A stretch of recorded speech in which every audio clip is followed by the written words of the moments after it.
I grabbed her hand, rushed inside, and locked the door. "Who was that, Mommy?" "The bad man we've been practicing for." She nodded and ran to get her bag. I called the emergency number witness protection gave me, said code red twice, and hung up. The front door started getting bashed in. I pulled a gun from the drawer, one of 4 we had hidden around the house, and aimed at the door. I remembered the instructions they gave. Close your weak eye, let out a deep breath, and gently pull the trigger. I fired twice, and the bashing stopped long enough for me to grab my bag. My daughter met me in the kitchen with hers already packed. 2 men were standing at the back door with their guns drawn, so we went out the side yard and hopped the fence into our neighbor's yard. He fell out of his chair when he saw me holding a gun. He knew me as Marge. I looked right at him and said, "Get inside your house, right now." He listened. 2 men started climbing the fence behind us, so I fired twice and kept moving through the next yard to the street. The man from my front door was standing in the street waiting. He pointed his gun at me and yelled, "Today's where it ends. My wife will finally rest in peace." I sprinted to my car, threw my daughter in the back, and peeled out. 2 cars came roaring up behind me, and within seconds, one rammed my bumper, sending me spinning into an intersection where I slammed into the back of a moving truck. I couldn't go forward, so I threw it in reverse, floored it, and fishtailed backward into 2 of the gunmen. He fired into the back of my car, shattered the window, and made my daughter scream. 2 rounds punched into my back, but I stayed over my daughter and fired back until I heard the click, empty. He walked up to my window, aimed his gun at my face, and said, "I'll give you your last words." I said, "Your wife's death was an accident. She drove drunk and killed herself. I was just the bartender who served her." He shook his head. "The law cleared you." I didn't. I begged him, "Please, at least spare my daughter." He smiled and said, "No." I closed my eyes. Gunshots cracked through the air. 2 police officers dropped him before he could pull the trigger. I had 2 bullets in my back, but my daughter was untouched. She climbed into the ambulance after me with her bag still on her back, grabbed my hand, and whispered, "Mommy, did I do it right?" I was eating goldfish on the bleachers when 2 4th graders asked my teacher if they could play kickball, and she stepped back and threw her hands up. "Don't ask me, ask the king." They both turned around and walked toward me shaking. They were 2 grades older than me and a foot taller. They stopped at the bottom of the bleachers with their eyes glued to their shoes. "Can we please play kickball at recess?" I took my time finishing the goldfish in my mouth.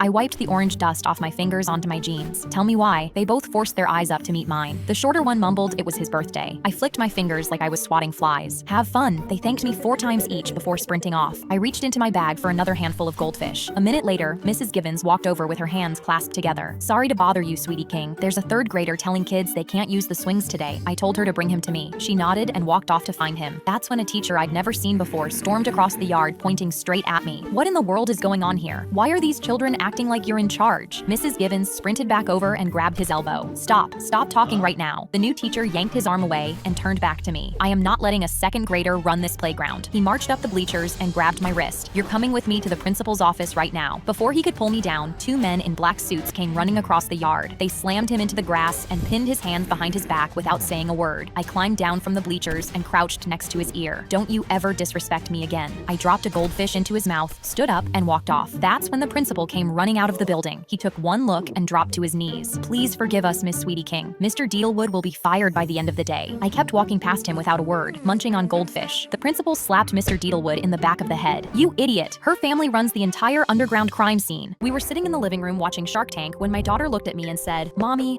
I'm gonna be the youngest CEO in the whole neighborhood." The next weekend, she set up a lemonade stand, but instead of mixing regular country time lemonade like every other kid, she came up with a bright idea. She spent the morning in our kitchen, mixing what she called gourmet flavors, watermelon mint, strawberry basil, and something she called lavender honey that actually tasted incredible. She printed labels from our home printer and charged 50 cents more per cup than every other kid on the block. Our neighbor Mrs. Haggerty was having a yard sale that weekend. Mia knocked on her door and offered her 10% of her profits to set up in front of her driveway for the foot traffic. She was out there at 7 in the morning with a painted sign and little sample cups for people to try before they bought. She sold out by noon. Saturday afternoon, she recruited 2 neighborhood kids and gave them matching visors. She trained them on how to greet customers and how to make change. By Sunday morning, she was running a 3-person operation from our front yard. That's when the man in the BMW pulled up. He looked at the stand and said he only had Apple Pay. Mia reached under the table and pulled out her dad's portable card reader. She held it up to him and said, "No problem, sir. You can swipe, tap, or contactless. No excuses." His mouth dropped open while a 9-year-old processed his credit card for $3 worth of lemonade. An hour later, a kid 3 houses down set up his own stand. Mia walked over with her biggest smile and said, "Hey Noah, wanna merge? We'd cover way more customers together." Intimidated by her professional setup, he agreed immediately. Within an hour, she'd absorbed his whole operation and put him in charge of what she called their satellite location. By the end of the weekend, she counted everything out on the kitchen table, $217. She looked at her dad and said, "I just made more money than your Starbucks habit costs you in a week." Then she pulled out a notebook and started flipping through pages of profit margins and expense tracking for every flavor. I asked her where she learned about profit margins. She looked at me like it was the most obvious thing in the world. "YouTube, Mom. There's tutorials for everything." I was getting ready for bed when I noticed a hidden camera in my bedroom vent angled towards me, but I didn't scream or even go to check it out, and instead just went to sleep. You see, my older sister's boyfriend is a cop, and he'd told me before that most cases like this get thrown out because there's no hard evidence. You need undeniable proof. So when I woke up, I made a plan. First, I got changed while putting my makeup on in my bedroom like usual. It made me sick knowing I was being recorded, but I just kept trying on outfits